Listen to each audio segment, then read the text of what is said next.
محمد رسول الله صلى الله عليه وسلم اللهم رب والصلاة والسلام سيدنا محمد شكرا لله وعلى الله بعد الذي بعد كتاب القيوم والقيام إلا ذلك برحمتك يا أرحم الراحمين الصلاة والسلام عليك يا نور الله.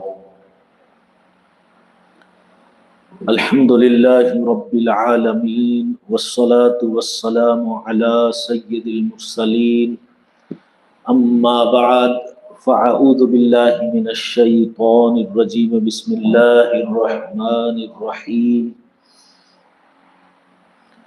الصلاة والسلام عليك يا رسول الله الصلاة والسلام عليك يا رسول الله الصلاة والسلام عليك يا حبيب الله الصلاة والسلام عليك يا حبيب الله الصلاة والسلام عليك يا نبي الله الصلاة والسلام عليك يا نبي الله وعلى آلك وأصحابك يا نور الله وعلى آلك وصحابك يا نور الله نويت سنة الاعتكاف. نويت سنة الاعتكاف.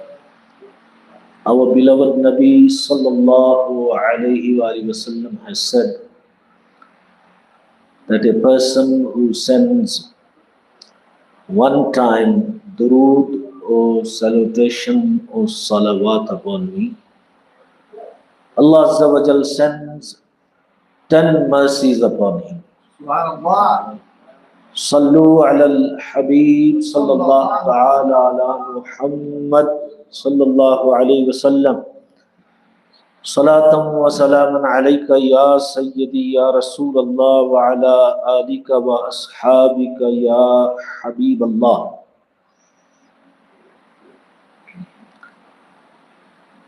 Alhamdulillah, this is the month of Shaban. And Shaban is a very special month.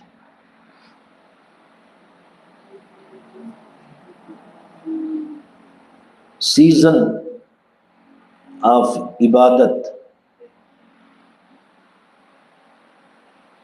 is very overwhelming, which begins from the month of Rajab, then Shaban, then Ramadan. We need to worship throughout the year, but these 3 months are very special when it comes to Ibadat and the reward of the Ibadat. There's a Hadith Mubarakah. Rasulullah sallallahu alayhi wa sallam has said that the greatness of Shaban over all other months is like my greatness over all the Prophets alayhimus salam.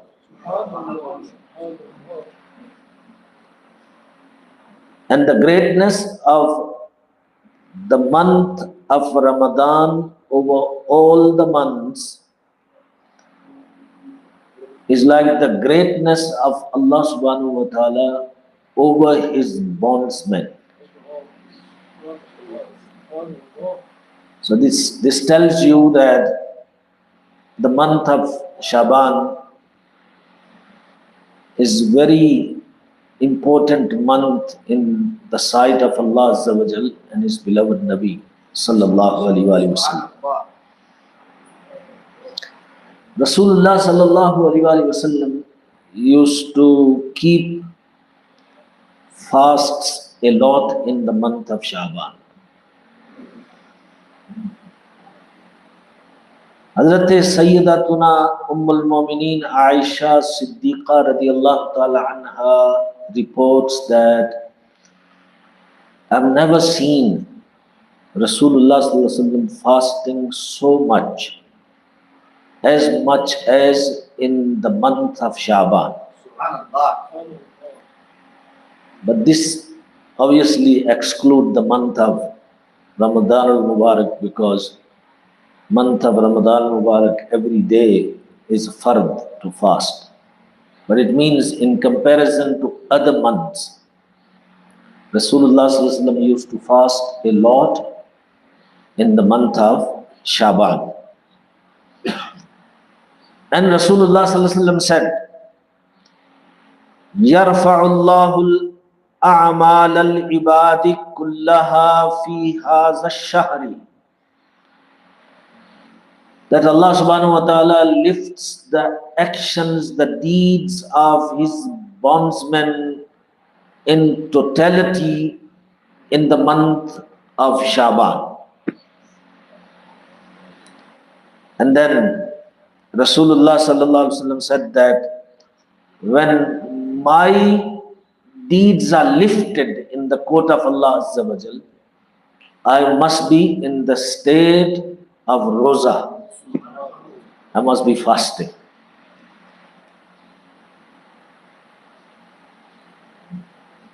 And Rasulullah sallallahu alaihi wasallam said, do you know why the name of Sha'banul Muazzam is Sha'ban? Sahaba Ikram said, Ya Rasulullah, Allah and His Rasul know best.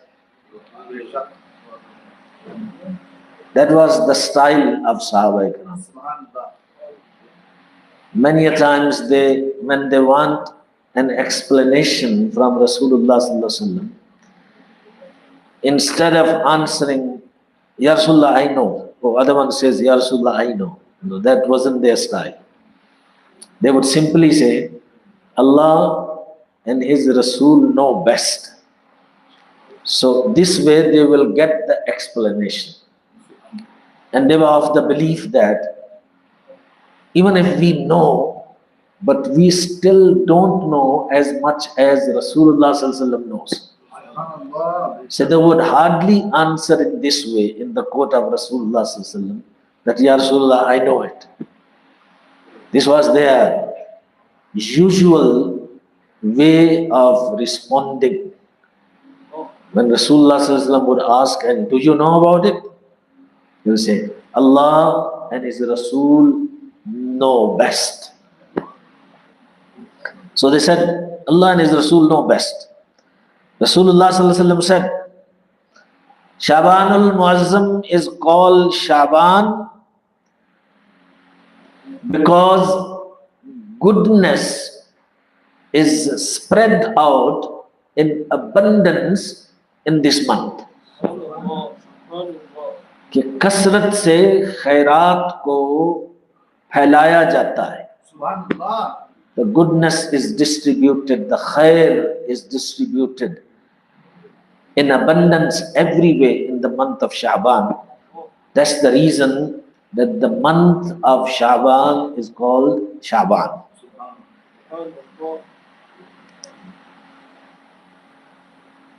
Very beautiful hadith I'm going to discuss with you.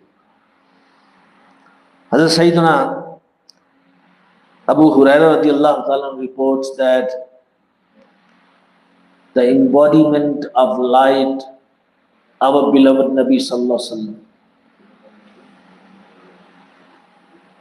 Sayyidina wa Maulana Muhammadur Rasulullah sallallahu alaihi wasallam, he said,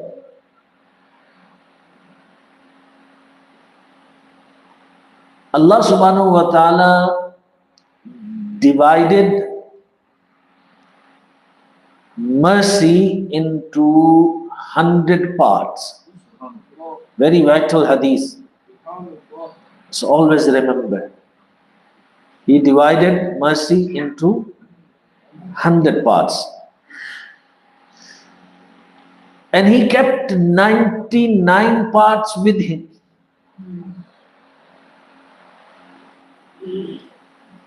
And He revealed one part of His mercy which is distributed amongst His creations. And that's the reason that people have love and compassion and mercy for each other.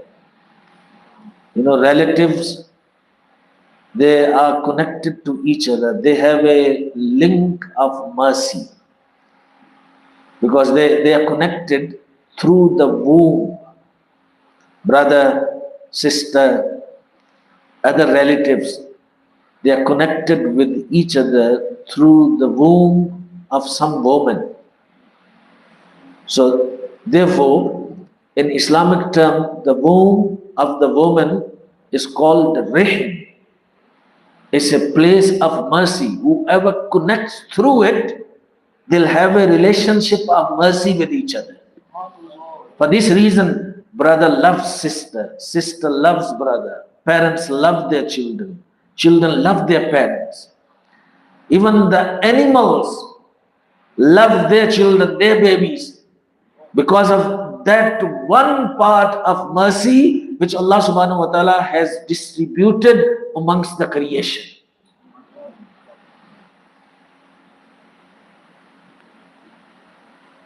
And Hazrat Imam Muslim radiallahu ta'ala reports another riwayat, and he says that he kept 99 parts of mercy. In other words, he delayed the 99 parts of mercy to be manifested.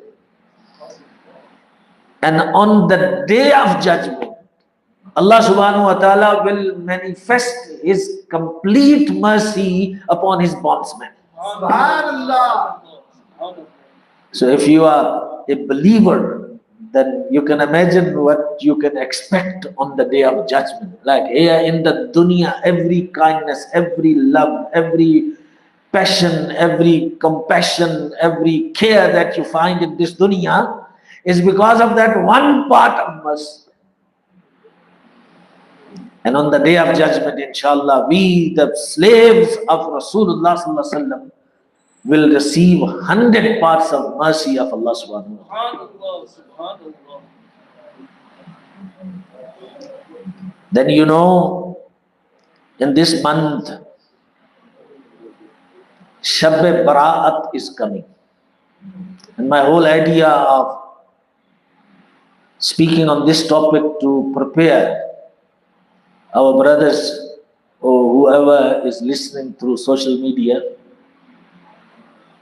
to get ready for this great night, because it's coming very soon. It's on Tuesday night. Hazrat Sayyidina Abu Hurairah radiallahu ta'ala reports that Nabi Akram sallallahu alaihi wasallam said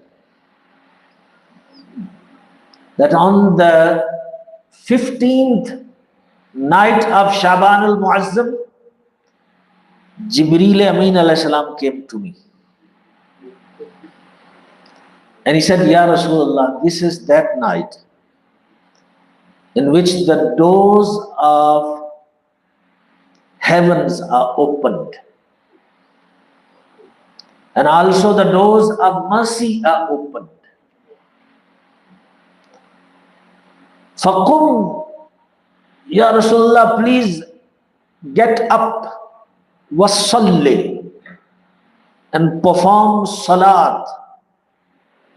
Warfa' ra'saka wa yadayka ila as-sama'i, lift your head and your hands towards the heavens.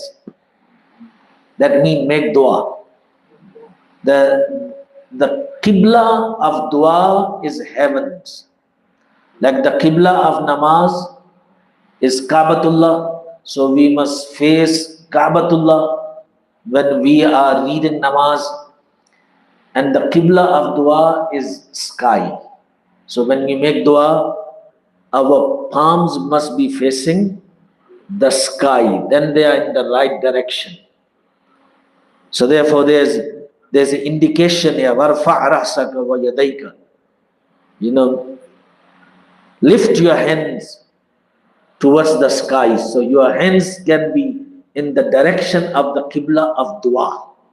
And when you do dua, in this way, these are the proper adab and etiquettes of dua, then inshallah there are better chances of your dua to be accepted. A lot of people do dua very carelessly. Their hands are not even in the direction of sky. I've seen even a lot of educated people standing like this. Especially I've seen many Arab scholars. Maybe they do not pay attention on these things. They're making dua. Your hands, your palms are facing your face, where they should have been facing the sky. So whenever you make dua, this is the position of the hands. Okay. And then Aqaid Alam Sallallahu Alaihi Wasallam says, I said, O Jibreel, which night is this? Jibreel Amin Alayhi Salam said, this is the 15th night of Shaban al-Muazzam, in which 300 doors of mercy are opened. So even though there is one part of mercy from the 100 parts is given for the creation, but on this night something special happens. In other days, maybe one or less doors of mercy are open, but on this night, there are 300 doors of mercy are open for us. Allah subhanahu wa ta'ala forgives everyone in this night. The one who does not associate partners with Allah subhanahu wa ta'ala. The one who does not associate, he does not do shirk with Allah subhanahu wa ta'ala. But there are some unfortunate people who are not even forgiven in this night. So if na'uzubillah, one falls in any of these categories, then you need to make tawbah before that night comes. Reform yourselves so you can get that reward which is promised for the believers. And these are, number one, magician, jadugar, the one who uses magic to cause hurt to people. This is different to the magic what people show as a entertainment on the stage.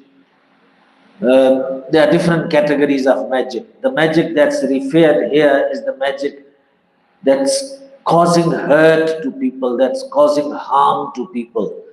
Or people do that magic, or people go and take services of magicians. They all are part of it. And a lot of people who do jadoo on each other under the name of Mufti and many other forms. In every country there's a different name for that. In subcontinent we say Kala Jadoo, black magic. Or they say Bengal ka Jadoo, Jadoo from Bangladesh. They have different names for Jadoos. Here normally is a Mufti. Now Mufti can be even herbal medicine, or it can be some form of magic as well.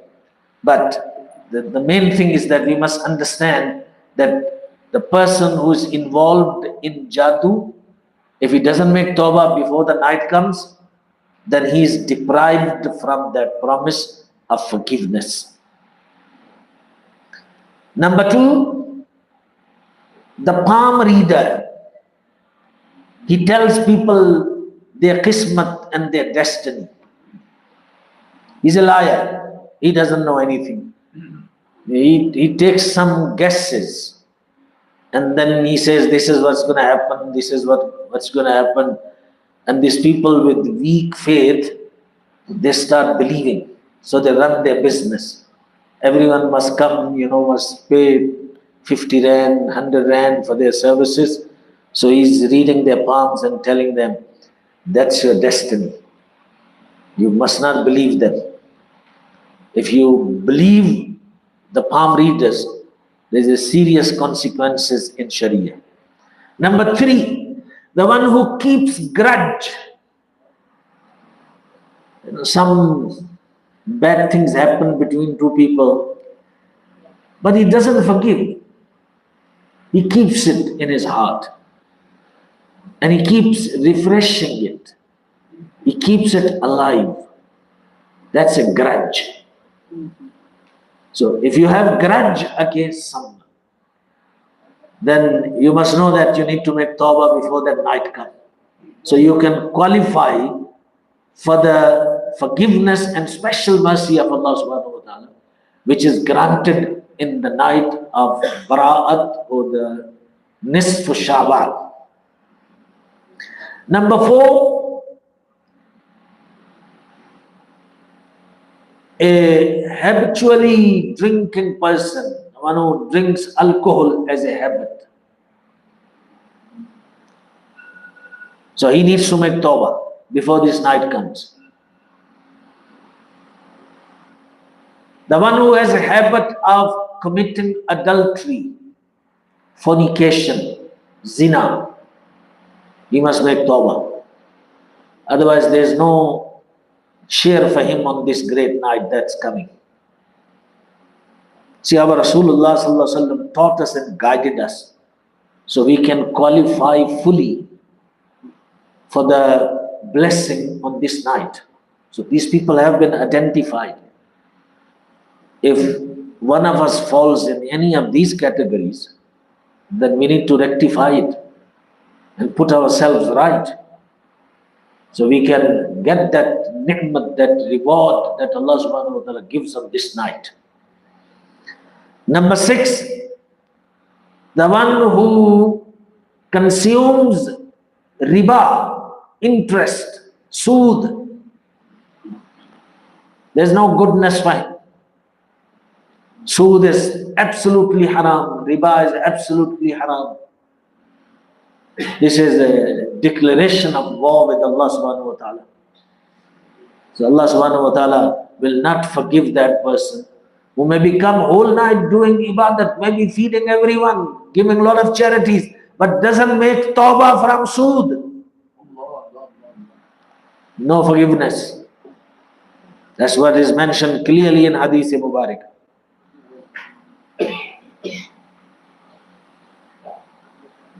And the disobedient person to parents, walidain ka nafarman, no forgiveness for him.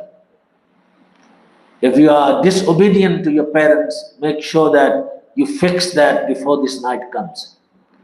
Go to them, ask forgiveness. Make them pleased with you, happy with you.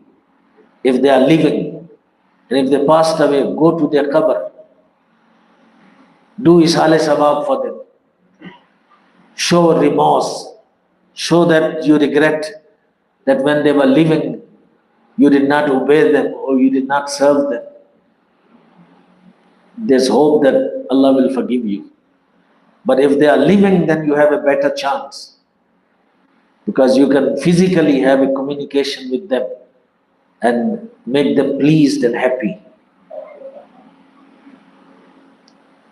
And number 8 is a person who backbites and carries tail. He makes ghibat and chughli. He judges people. He talks about their characters to other people. He gives people bad name.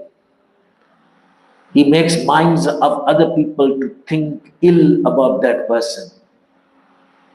He makes his name bad in the society, in the marketplace. That can affect him very negatively. Even his business, his family, his respect, his credibility, everything can be damaged through this person who does ghibat and chughli. So a person has that habit. He needs to make tawbah before this great night, Shab-e-Barat, comes in. And number 9 is a person who does Qit'a rahmi is a term which means who disconnects from relatives. Relationship is from Allah. You had no choice who should be your father and who should be your mother. Who made someone special as your father? Allah. Who made someone special person as your mother? Not by your choice, is Allah. Who made your brothers as your brothers? Allah. Who made your sisters as your sisters? Allah. Who made your uncles and aunties through your father? Allah. Who made your uncles and aunties through your mother? Mamu, Khala. Allah. So, relationship is a gift from Allah. And when you break relationship, you reject the gift of Allah. You cut ties with relatives. Allah subhanahu wa ta'ala has bonded you through blood, through nikah, through different types of relationships, even through fostering, foster mother. You form, relationship there as well. There are so many ways that Allah subhanahu wa ta'ala connects you, but you want to break those ties. There are so many brothers, they don't talk to each other for years. So many brothers and sisters, they don't talk to each other. Cousins especially, they can't see eye to eye. Is this what Islam teaches us? Absolutely not.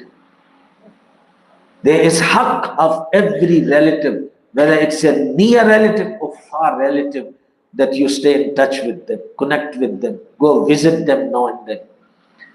And make them feel that you respect and honor that relationship that Allah has established between you and that person. So the person who cuts ties on this night, there's no share fight. So if that's the case, then you need to meet your relatives, your brothers, your sisters, your cousins, your aunts, your uncles, before the night comes, and reconcile and make peace with them and ask forgiveness. That so on this night you can get the full benefit of the barakah which Allah subhanahu wa ta'ala showers upon everyone.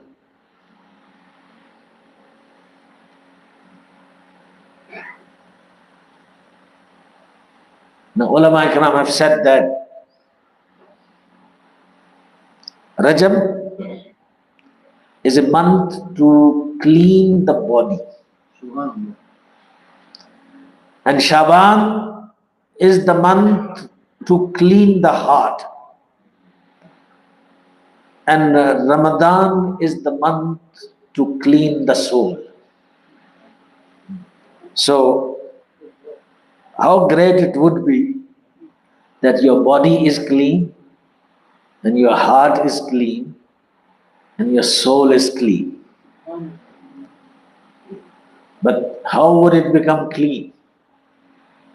If you are mindful about these months, if you are mindful about the barakat of these months, if you are mindful about the ibadat which are described for the believers in this month, and you are adherent, you follow, you are not neglectful, you take these days very seriously. If you didn't hear that before, or you didn't know that, at least there are still few days of Shaban left. So start from today, start from now. Our Nabi Sallallahu Alaihi Wasallam fasted the most in this month. Let's start fasting. And that prepares you and prepares your body and your mind, your soul in a better way in the month of Ramadan.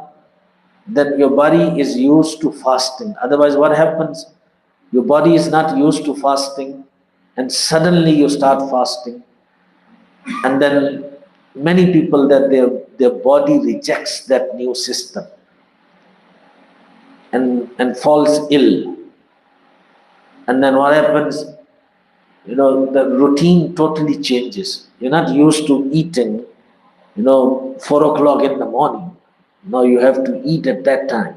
Whole day you're hungry, you're thirsty. Now you're so thirsty, you want to drink so much, you're hungry, you want to eat so much. And then because you have not eaten the whole day, you feel, no, let me eat a lot because I have not eaten the whole day.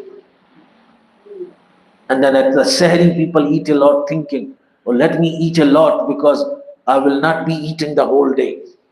So at both the times, there's a reason for people to eat a lot. So that defeats the purpose of fasting.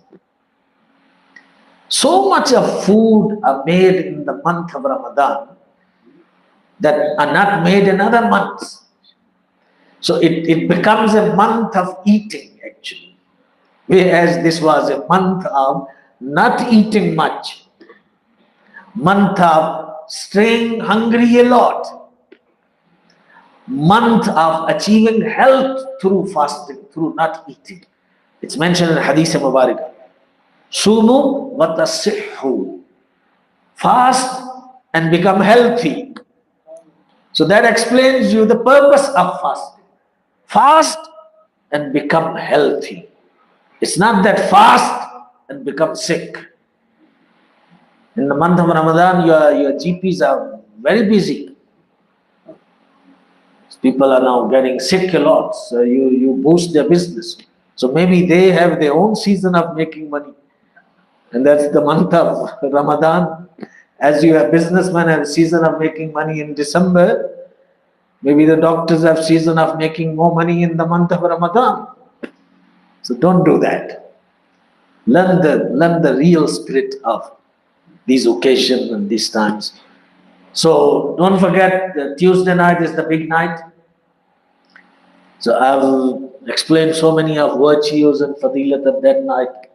So don't miss out. Come, the program will start after Maghrib, inshallah. After Maghrib, there will be 6 nawafil. Special nawafil that are recommended by the pious people, by awliya Allah. We read them together here. And of course, Isha Nawaz, there will be langar food as well because you will be here all the time. So you eat something and then come read Isha, and then after Isha there will be the normal program, Tilawat, Naat, lecture, inshallah, Salatul Tasbih as well.